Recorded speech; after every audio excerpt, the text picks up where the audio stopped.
الحمد لله رب العالمين والصلاة والسلام على حبيبه محمد وآله وصحبه أجمعين. أعوذ بالله من الشيطان الرجيم. بسم الله الرحمن الرحيم.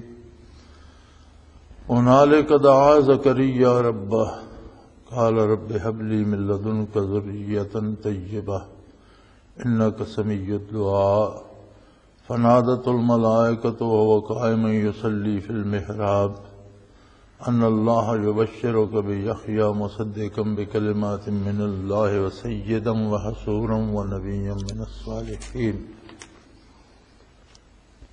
قال رب أن يكون لي غلام وقد بلغني الكبر وامرأتي عاقر.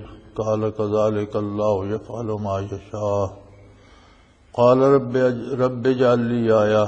قال آياتك ألا تكلم الناس 3 أيام إلا رمزا واذكر ربك كثيرا وسبح بالعشي والإبكار. اللهم سبحانك لا علم لنا إلا ما علمتنا إنك أنت العليم الحكيم. مولاي صل وسلم دائما أبدا على حبيبك من زانت به الأسر. حضرت زکریا علی نبینا و علیہ الصلوۃ والسلام نے جب حضرت مریم کے پاس اس طرح سے بے حساب رزق پہنچتے دیکھا بغیر کسی ظاہری سبب کے کہ وہ ایک بند کمرے میں موجود ہیں اور وہاں ہر طرح کے پھل اور بے موسم کے میوے موجود ہیں، ان سے پوچھا کہ انا لک ھذا، کہ آپ نے یہ کہاں سے لیا، آپ کے لیے کون لایا؟ تو انہوں نے فرمایا یہ تو قالت هو من عند اللہ، یہ تو اللہ کی طرف سے ہے اور اللہ قادر ہے، جب چاہتا ہے جسے چاہتا ہے جہاں چاہتا ہے جو چاہتا ہے پہنچا دیتا ہے۔ تو حضرت زکریا علیہ السلام کے ہاں اولاد نہیں تھی اور آپ عمر رسیدہ ہو چکے تھے، کافی بوڑھے ہو چکے تھے، لیکن اللہ کی کرم کو بٹتے دیکھا تو اللہ کے نبی کو دعا کا خیال آ گیا اور آپ نے فوراً دعا فرمائی۔ وہیں اسی جگہ ہنالک دعا زکریا ربہ، اس موقع پر حضرت زکریا علیہ السلام نے اپنے پروردگار کو پکارا اور عرض کی قال رب ہب لی من لدنک ذریۃ طیبہ، اے اللہ مجھے اپنے پاس سے اچھی نیک صالح اولاد عطا فرما۔ انک سمیع الدعاء، بے شک تو ہی دعاؤں کو سننے والا ہے اور تو ہی اس عظمت کا مالک ہے جو فریاد سنتا ہے اور پوری کرتا ہے، دعا سنتا ہے اور عطا کرتا ہے۔ انبیاء علیہ الصلوۃ والسلام کا تعلق ذات باری کے ساتھ جو ہوتا ہے وہ بہت قریب کا ہوتا ہے اور غیر نبی اس کا تصور بھی نہیں کر سکتا، لیکن پھر بھی انسان میں انسانی خصوصیات تو ہوتی ہیں۔ آپ بڑھاپے کی عمر کو پہنچ چکے تھے اور آپ کو یہ فکر رہنے لگی تھی کہ جو دین کا کام کیا ہے اسے کون سنبھالے گا، ایسا کون بندہ ہوگا جو میرے بعد میری ذمہ داری اور میرے علوم کا وارث ہوگا اور لوگوں کی تربیت کرے گا۔ جن لوگوں کی آپ تربیت فرما رہے تھے انہیں تو ابھی مزید کسی سرپرست کی ضرورت تھی اور آپ عمر کے آخری حصے میں پہنچ چکے تھے۔ پھر عطائے باری کو جوش میں دیکھا اور حضرت مریم کے پاس اس طرح بغیر سبب ظاہری کے رزق آتے دیکھا تو دل میں ایک طلب پیدا ہوئی اور آپ نے دعا فرمائی۔ چنانچہ نیک اور صالح اولاد کے لیے دعا کرنا بھی انبیاء کی سنت ہے اور محض اولاد ہونا کوئی بڑی بات نہیں ہے۔ اولاد ہو اور وہ نیک ہو اور صالح ہو تو اللہ کی نعمت ہوتی ہے، اور اولاد بگڑ جائے تو وہی اللہ کا عذاب بن جاتی ہے اور بندے کے لیے دنیا میں اتنے دکھ پیدا کر دیتی ہے کہ اس کا آرام اور سکھ غارت ہو جاتا ہے۔ تو آپ نے دعا فرمائی ذریتاً طیبہ، اولاد عطا فرما اور وہ طیب پاکیزہ ہو، میرے علوم کی وارث ہو، جو دین کا کام میں نے کیا ہے اسے آگے سنبھالے اور یہ سلسلہ جو ہے مخلوق کی ہدایت کا چلتا رہے۔ انک سمیع الدعا، بے شک صرف تیری ہی ذات ایسی ہے، تیرے سوا کوئی نہیں جو دعاؤں کو سنے اور عطا کرے۔ فنادت الملائکۃ وہو قائم یصلی فی المحراب،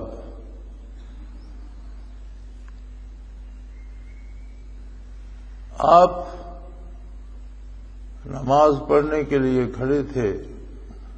محراب سے مراد مسجد بھی ہو سکتی ہے، وہ کمرہ بھی ہو سکتا ہے جہاں حضرت مریم کے ساتھ محو گفتگو تھے، کوئی اور کمرہ بھی ہو سکتا ہے۔ آپ عبادت کے لیے کھڑے ہوئے، یصلی فی المحراب، کمرے میں کھڑے نماز عطا کر رہے تھے کہ فرشتے نے آواز دی ان اللہ یبشرک بیحییٰ، اللہ کریم آپ کو ایک بیٹے کی بشارت دی ہے اللہ کریم نے، اور اس کا نام بھی تجویز فرما دیا ہے یحییٰ، مصدقا بکلمات من اللہ وسیدا وحصورا ونبیا من الصالحین۔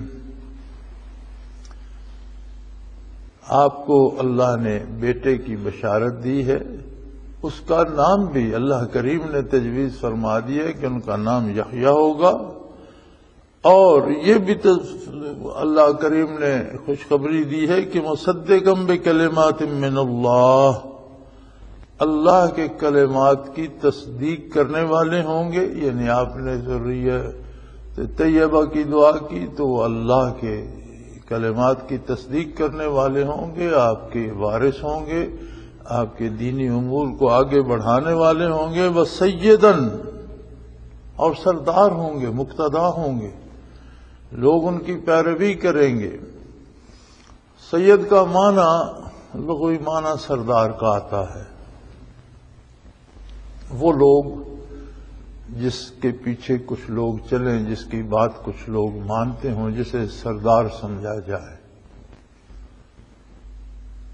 انبیاء سارے ہی مقتدا ہوتے ہیں اور ان کی اطاعت فرض ہوتی ہے، لہذا وہ سردار بھی ہوتے ہیں، سید ہوتے ہیں۔ خود نبی کریم صلی اللہ علیہ وآلہ وسلم نے فرمایا انا سید ولد آدم، میں ساری اولاد آدم کا سردار ہوں۔ یہ آپ صلی اللہ علیہ وسلم کا منصب جلیلہ ہے، لہذا آپ صلی اللہ علیہ وسلم کی اولاد کو بھی سید ہی کہا جاتا ہے۔ لیکن ایک اصول یاد رہے کہ نسبی اولاد ہونا ہی شرط نہیں، بلکہ آپ کا اطاعت گزار ہونا، پیروکار ہونا نسبی اولاد ہونے سے زیادہ شرط ہے۔ حضرت نوح علیہ السلام بھی اللہ کے نبی تھے اور سید تھے، سردار تھے۔ ان کے بیٹے نے نافرمانی کی تو جب انہوں نے دعا فرمائی کہ اللہ اسے غرق سے بچا لے، میرا بیٹا ہے اور تو نے وعدہ فرمایا ہے کہ میرے اولاد کو، میرے گھر والوں کو بچا لے گا، تو فرمایا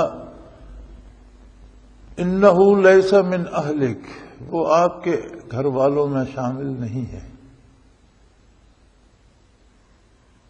اس لیے کہ انہ عمل غیر صالح، اس کے اعمال برے ہیں، اور جو برائی کرتا ہے اس کا تعلق اللہ کے نبی سے نہیں ہوتا۔ بدکاروں کا، کفار کا، برے عقیدے کا تعلق اللہ کے رسول سے، اللہ کے نبی سے منقطع ہو جاتا ہے۔ تو لہذا صلبی اولاد ہونا اور آپ صلی اللہ علیہ وسلم کا خون ہونا تو بہت بڑی عظمت کی بات ہے، اور آپ کی اولاد حسنین کریمین سے ہی چلی اور انہی کو سید کہا گیا۔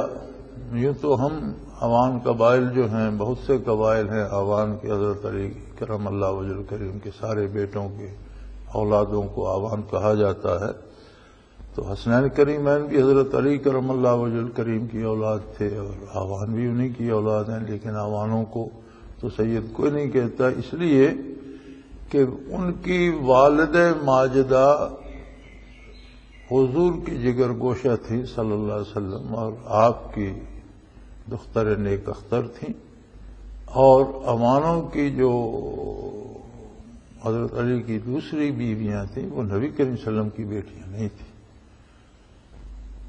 تو باپ کے ناطے سے اگرچہ قریبی بھائی ہیں ہم لوگ، لیکن وہ بازی لے گئی کہ ان کی والدہ حضور علیہ الصلوۃ والسلام کی دختر نیک اختر ہے، اور ان کے خون میں نبی کریم صلی اللہ علیہ وسلم کا خون مبارک شامل ہے۔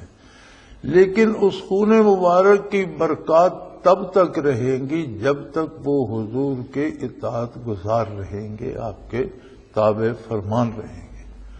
اور نوح علیہ السلام کی بیٹے کی طرح اگر کوئی نسبی تعلق رکھتا ہے حضور نبی کریم صلی اللہ علیہ وسلم سے، تو اس پر دوسروں کی نسبت زیادہ ذمہ داری ہے کہ وہ اتنا اطاعت گزار ہو اللہ اور اللہ کے رسول کا کہ اطاعت رسول اور اطاعت باری میں دوسروں کی قیادت کرے، یہ سرداری ہے، یہ سید ہے۔ اور اگر خود اطاعت کو چھوڑ دیتا ہے تو نوح علیہ السلام کے غرق ہونے والے بیٹے کی طرح سے نبی کریم صلی اللہ علیہ وسلم کے اہل خاندان سے خارج کر دیا جاتا ہے، پھر وہ سید نہیں رہتا۔ یہ بات یاد رکھنے کی ہے کہ حضور صلی اللہ علیہ وسلم کے ساتھ پہلا رشتہ اتباع کا ہے۔ اتباع کا رشتہ چھوٹ گیا، اطاعت کا رشتہ چھوٹ گیا تو باقی کوئی رشتہ باقی نہیں رہتا۔ اور اگر حضور کا متبع بھی ہو، حضور کا فرما بردار بھی ہو، اور پھر حضور کے ساتھ خونی رشتہ بھی ہو، تو پھر نور علی نور ہے، پھر اس کا احترام، اس کا ادب، اس کا ایک مقام ہے۔ تو فرمایا یہ بیٹا جو اللہ کریم آپ کو دے گا اس کا نام یحییٰ ہوگا، اور وہ اللہ کے کلمات کی تصدیق کرے گا، اور وہ سردار ہوگا، سید ہوگا، وحصوراً، اور اپنے نفس کی خواہشات کو روکنے والا ہوگا، نفس کی پیروی نہیں کرے گا، اور نبیم من الصالحین، اور اللہ کے نیک بندوں میں، اللہ کے نبیوں میں سے ایک نبی ہوگا۔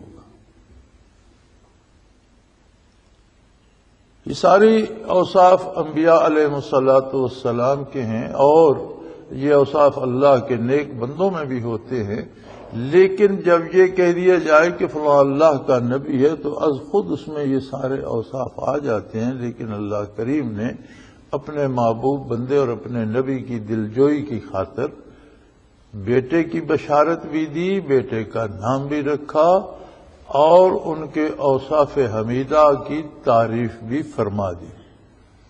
حصوراً یعنی وہ زندگی میں اکیلے رہیں گے، اور حصر کا معنی ہوتا ہے بند ہو کر رہنا، ان کے ازدواجی تعلقات بھی نہیں ہوں گے۔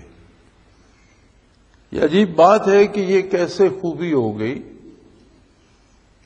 نبی کریم صلی اللہ علیہ وآلہ وسلم کی سنت ہے النکاح من سنتی فمن رغب عن سنتی فلیس منی، او کما قال رسول اللہ صلی اللہ علیہ وسلم، کہ نکاح میری سنت ہے، اور جو میری سنت سے منہ پھیرے گا وہ میرے ساتھ نہیں ہوگا۔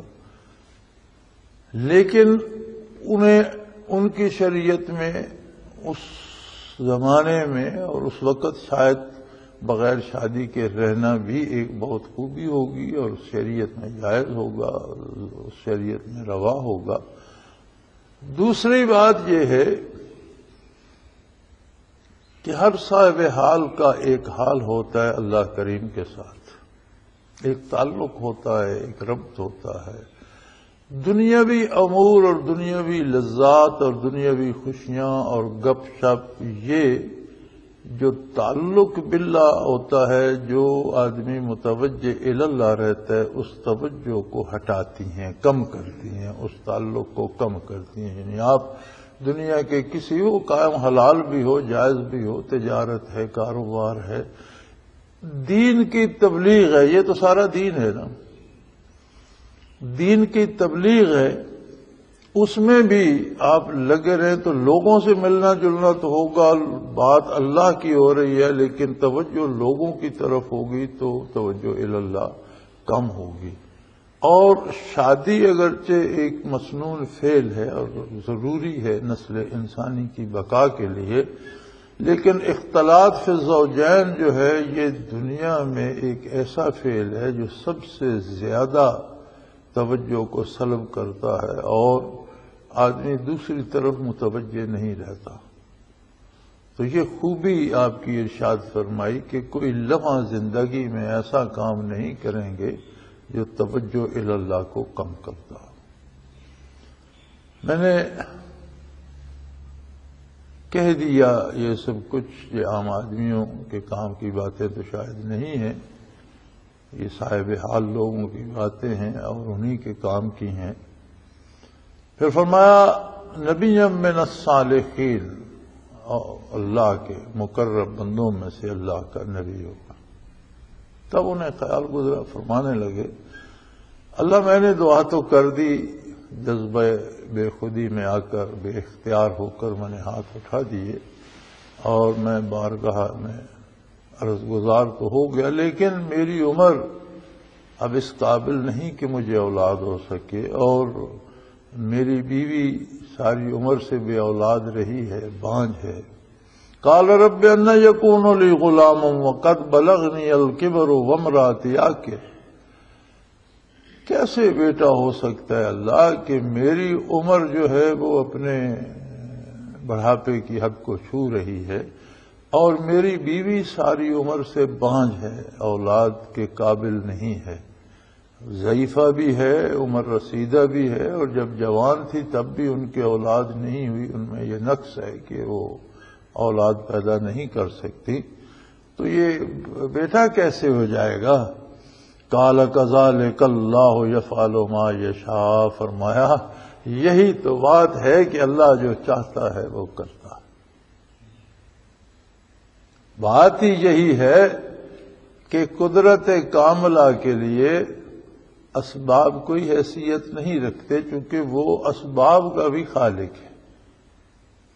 دنیا دار الاسباب ہے اور یہاں چیزیں اسباب کے نتیجے میں وقوع پذیر ہوتی ہیں، لیکن اسباب بھی مخلوق ہیں اور اللہ تو اسباب کا بھی خالق ہے، وہ اسباب کا محتاج نہیں ہے۔ یہ سنت اللہ ہے کہ دنیا میں ہر چیز میں سبب کو اختیار کیا جاتا ہے، تو اتنا سبب کافی ہے کہ آپ ہیں، آپ کی اہلیہ ہے۔ اب اللہ قادر ہے کہ آپ عمر رسیدہ ہیں تو آپ کو وہ توفیق دے دے، آپ کی اہلیہ بانجھ ہیں تو انہیں وہ صحت اور وہ طاقت دے دے، لیکن آپ کو اللہ کریم بیٹا دے گا اور اسی عمر میں دے گا اور اسی بیوی سے دے گا جس میں وہ ساری عمر بیٹا پیدا کرنے یا اولاد پیدا کرنے کے اہل نہیں تھی، اسی بیوی سے دے گا، اس لیے کہ کذالک اللہ یفعل ما یشاء، ایسا ہی ہوگا اس لیے کہ اللہ جو چاہتا ہے کرتا ہے۔ تو لہذا اس میں ایک سبق یہ بھی ہے کہ جب آپ اللہ ہی سے دعا کرتے ہیں، اللہ کریم کو پکارتے ہیں، تو پھر اس کی شان کے مطابق بھروسہ کیجئے، پھر اسباب کی پرواہ نہ کیجئے کہ یہ کیسے ہوگا یا یہ ہو نہیں سکتا یا یہ مشکل ہے۔ یہ باتیں مشکلات، ممکنات یا ناممکن ہونا یہ ہمارے لیے ہیں، انسان کے لیے ہیں۔ اللہ کے لیے نہ کوئی مشکل ہے نہ کوئی ناممکن ہے، وہ خود قادر ہے، اسباب کا خالق بھی وہ خود ہے اور نتائج کا مالک بھی وہ خود ہے، اسباب بھی خود پیدا فرماتا ہے، نتائج بھی خود پیدا فرماتا ہے۔ تو کوئی بھی دکھ، کوئی بھی پریشانی، کوئی بھی بات ایسی نہیں ہے جو اللہ کے روبرو عرض نہ کی جائے، اور سب سے بہتر حل پریشانیوں کا جو ہے وہ اللہ سے دعا کرنا۔ بہت سے دوستوں کو ہوتا ہے یہ مصیبت ہے، وہ تکلیف ہے، اس کے لیے کوئی وظیفہ بتا دیں، اس کے لیے کوئی کلام بتا دیں، تو سب سے بہتر وظیفہ یہ ہے کہ جو دکھ بھی ہے اسے اللہ کریم کے روبرو پیش کرو، خلوص دل کے ساتھ اور حضور حق کے ساتھ۔ یہ سب سے اچھا وظیفہ ہے کہ اللہ سے دعا کرو. اور دعا کے اپنے آداب ہیں، طریقہ ہے، سلیقہ ہے.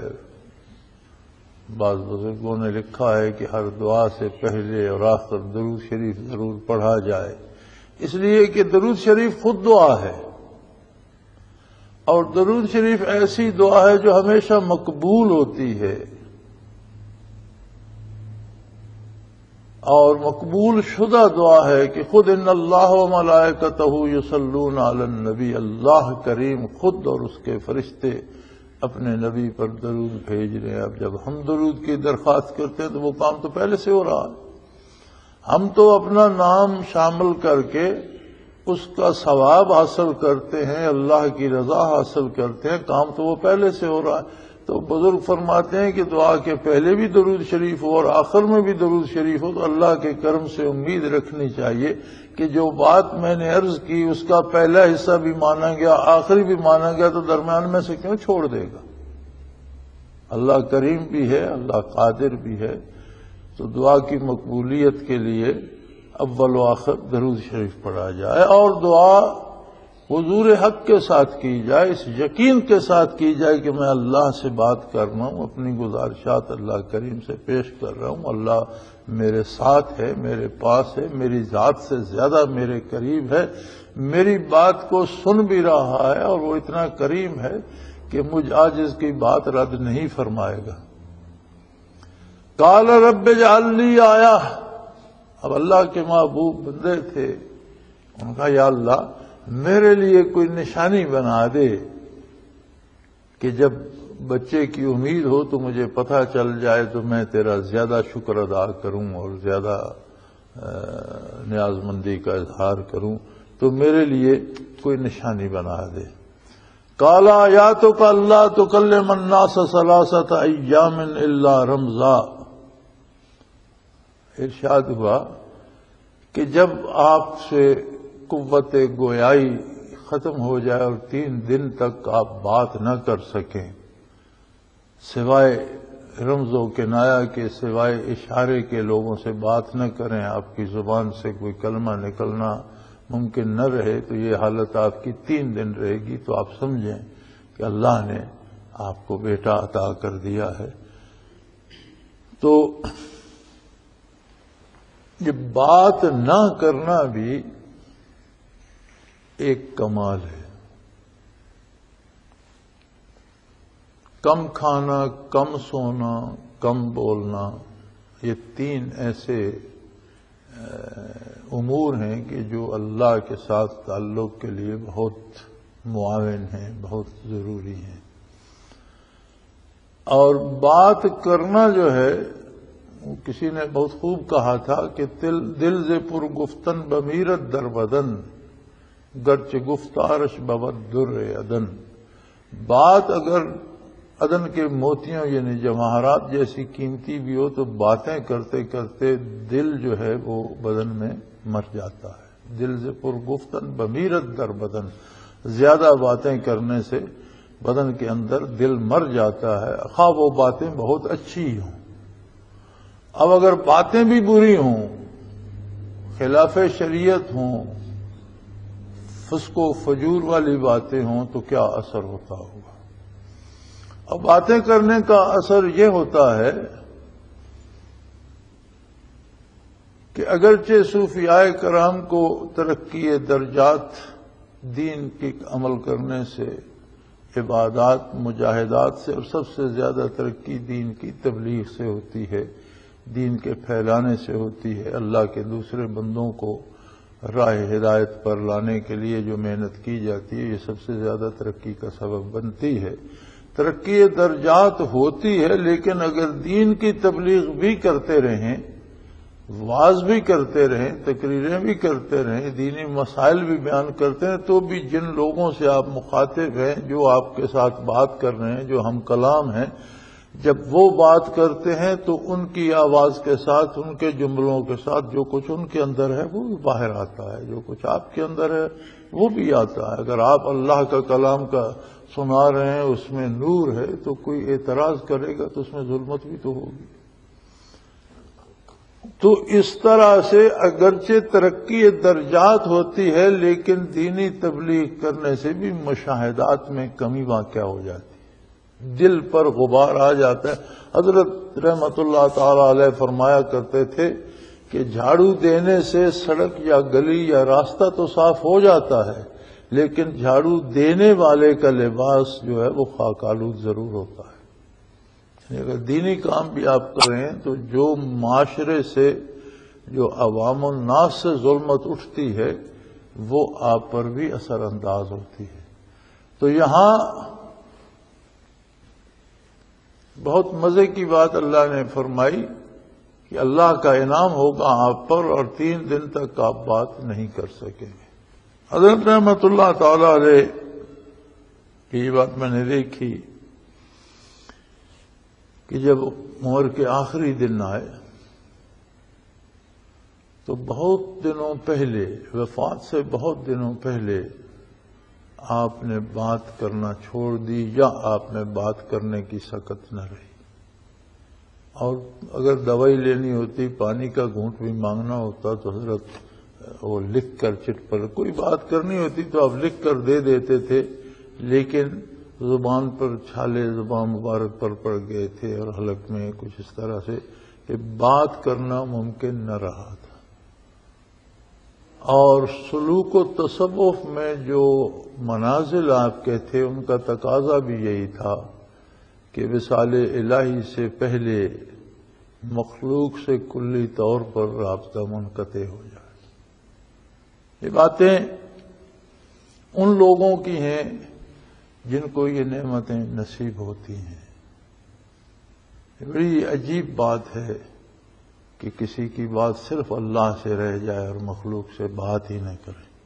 تو یہاں جو انعام حضرت زکریا علیہ السلام پر وہ بھی یہی ہوا کہ آپ 3 دن تک کلام نہیں کر سکیں گے سوائے اشارے کے، اور جب کلام بھی نہیں کر سکیں گے اور یہ نعمت بھی مل جائے گی تو وَاذْكُرْ رَبَّكَ كَثِيرًا، اللہ کا ذکر بہت کثرت سے کرے۔ انبیاء علیہ الصلاۃ والسلام کس طرح سے ذکر الہی کرتے ہیں کہ نبی کی ایک نگاہ ایمان لانے والے کو شرف صحابیت سے سرفراز کر دیتی، اور صحابہ کرام کا خشوع و خضوع اور ان کا رکوع و سجود اور ان کا ذکر الہی کی کیفیت بیان کرتے ہوئے قرآن کریم نے فرمایا ثم تلین جلودہم وقلوبہم الی ذکر اللہ، کہ ان کے کھال سے لے کر نہا خانہ دل تک ہر ذرہ بدن اللہ کا ذکر کرنے لگ گیا، ہر باڈی سیل ذاکر ہو جاتا ہے۔ اب اگر نبی کی ایک نگاہ سے بندے مومن کے وجود کا ہر ذرہ ذاکر ہو جاتا ہے تو خود نبی کس درجے کا ذکر کرتا ہوگا۔ انبیاء علیہ الصلاۃ والسلام جو لباس استعمال کرتے ہیں وہ لباس ذاکر ہو جاتا ہے، جو جوتا استعمال فرماتے ہیں اس کے سارے اجزاء ذاکر ہو جاتے ہیں، جس زمین پر قدم رکھتے ہیں وہ زمین ذاکر ہو جاتی ہے، جس چیز کو چھو لیتے ہیں وہ ذاکر ہو جاتا ہے، جس جانور پر سواری کر لیتے ہیں اس کے بدن کا ہر جز ذاکر ہو جاتا ہے۔ گویا انبیاء علیہ الصلاۃ والسلام نہ صرف یہ کہ ہر لمحہ ہر آن ان کا وجود کا ہر ذرہ ذاکر ہوتا ہے، بلکہ وہ ذاکر گر ہوتے ہیں کہ جسے دیکھ لیں، جسے چھو لیں، جہاں قدم رکھ دیں۔ کسی کو اگر آج بھی اللہ دل کی نگاہ دے دے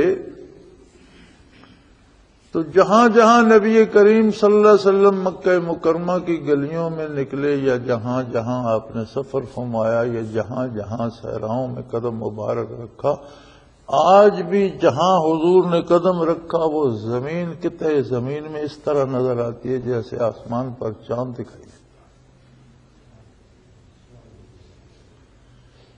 بلکہ جن راستوں سے حضور گزرے صلی اللہ علیہ وسلم وہ فضائے حد نگاہ تک منور نظر آتی،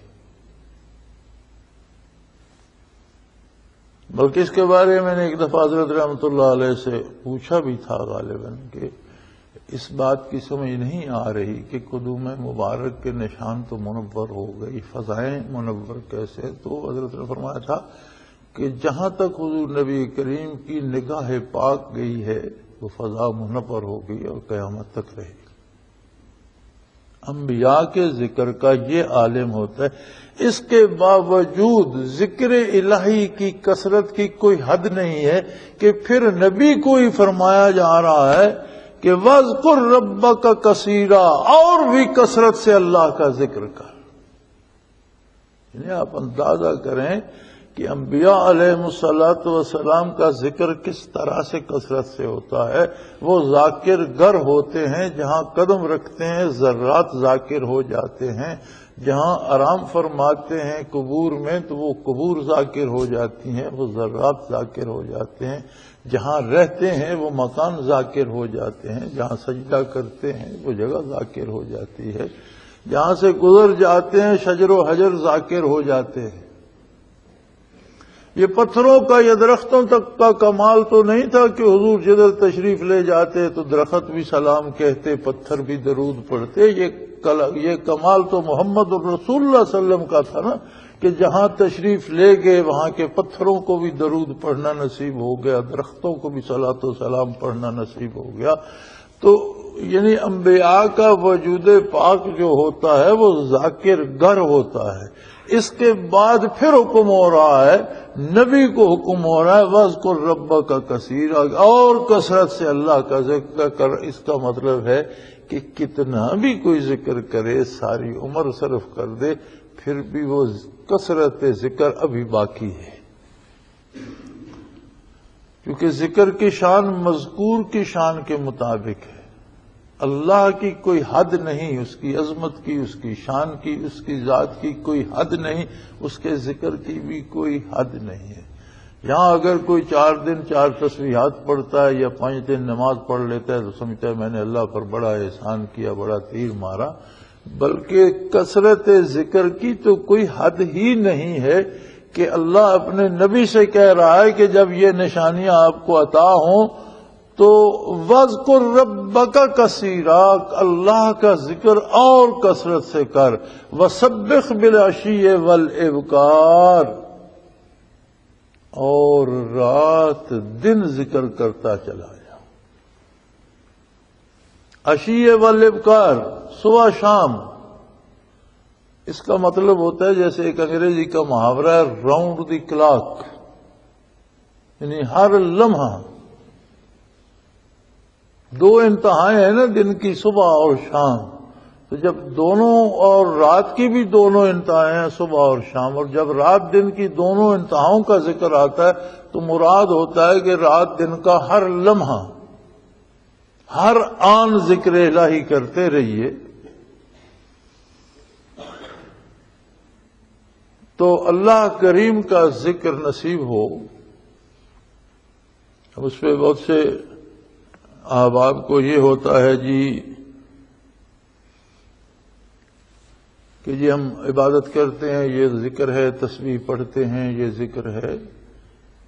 ذکر کے مختلف درجات ہیں، صرف عبادت ہی ذکر نہیں ہے، بلکہ دنیا کا جو کام بھی شریعت کے مطابق کیا جائے وہ ذکر الہی ہے، اور وہ عملی ذکر ہے، اور اس میں اللہ کی یاد موجود ہے۔ یہ کام ایسے کیوں کر رہے ہو؟ یہ اللہ کا حکم ہے، اللہ کے رسول صلی اللہ کا حکم ہے، اس میں ذکر موجود ہے، اور یہ عملی ذکر ہے۔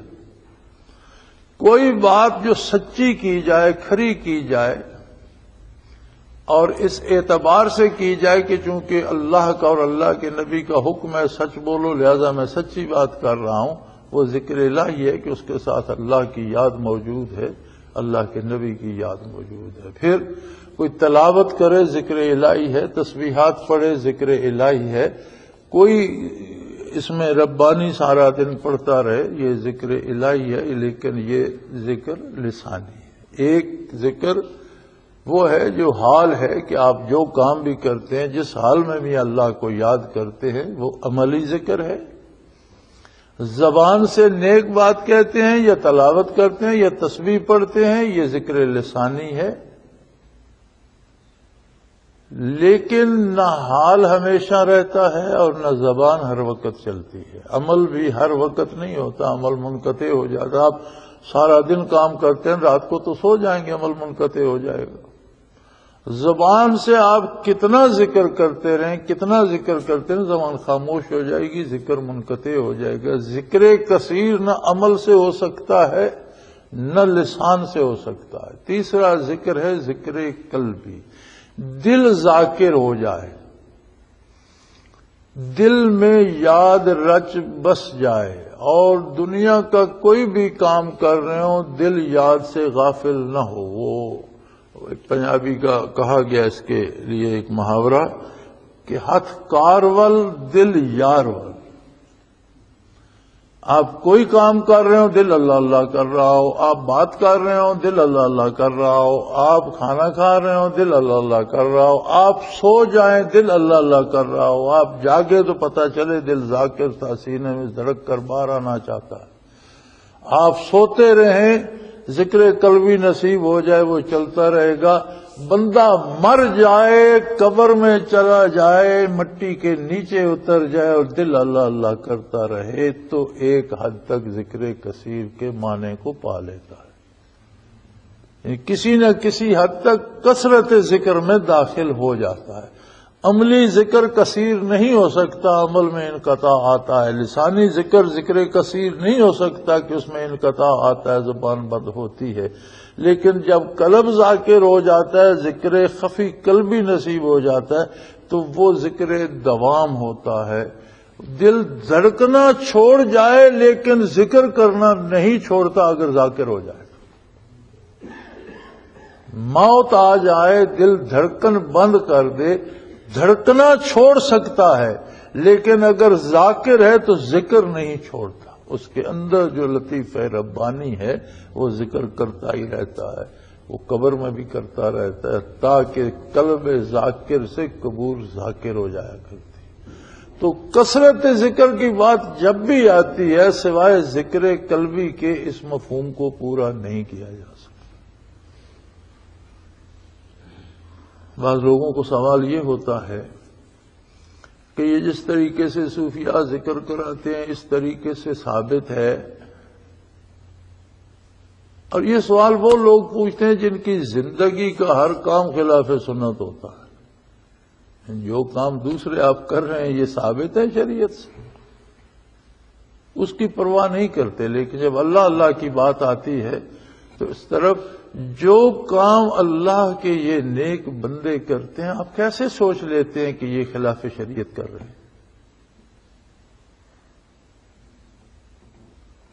پھر بڑی آسان سی بات ہے کہ ذکر کا حکم ہے قرآن کریم میں، اور سب سے زیادہ جو حکم براہ راست یا بالواسطہ دیا گیا وہ ذکر کا ہے.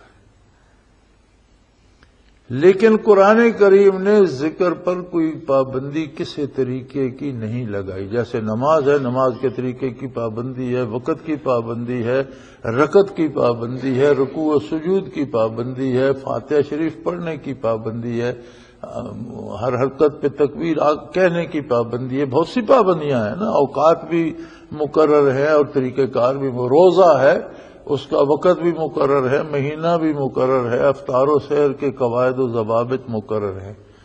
حج ہے اس کا وقت بھی مقرر ہے، دن بھی مقرر ہے اور ارکان بھی مقرر ہیں. سب عبادات کے اوقات مقرر ہیں. ذکر کے لیے کوئی طریقہ، کوئی ایک خاص وقت کچھ مقرر نہیں ہے. کثرت ذکر کا حکم ہے، اور جتنے سلاسل ذکر ہیں وہ جس طرح سے بھی ذکر کرتے ہیں اگر ان میں کوئی خلاف شریعت عمل ہوگا تو اس کی اجازت نہیں ہوگی. شرعی حدود کے اندر کوئی بیٹھ کے کرتا ہے، لیٹ کے کرتا ہے، حرکت کر کے کرتا ہے، آنکھیں بند کر کے کرتا ہے، آنکھیں کھول کے کرتا ہے، ایک بیٹھ کے کرتا ہے، 50 مل کر کرتے ہیں. تو جو بھی کام شریعت کے اندر کرنا جائز ہے اس طرح سے ذکر میں ہر سارے طریقے سے لکھے جائز. فرق یہ ہے کہ ہر ایک شیخ کی اپنی تحقیق ہے، ہر سلسلے کا اپنا طریقہ ہے. جس طرح انہوں نے زیادہ مفید سمجھا اس طریقے کو انہوں نے اپنا لیا، اور اس طریقے سے ان سے برکات و انوارات نصیب ہوتی ہیں. لہذا ذکر کا حکم مطلق ہے اور اس کا کوئی طریقہ نہ اللہ نے پابند فرمایا، نہ اللہ کے رسول صلی اللہ علیہ وسلم نے پابند فرمایا، نہ کوئی آج پابند کر سکتا ہے. ہم یہ نہیں کہہ سکتے کہ جس طرح ہم ذکر کرتے ہیں یہ صحیح ہے، جس طرح دوسرے کرتے ہیں وہ غلط ہے. نہیں، جس طرح جس کا جی چاہے. ایک ہی پابندی ہے کہ ذکر کے نام پر کوئی کام خلاف شریعت کرنے کا کوئی جواز نہیں. شرعی حدود کے اندر کوئی جس طرح ذکر کرتا ہے وہ سب جائز ہے. ہاں،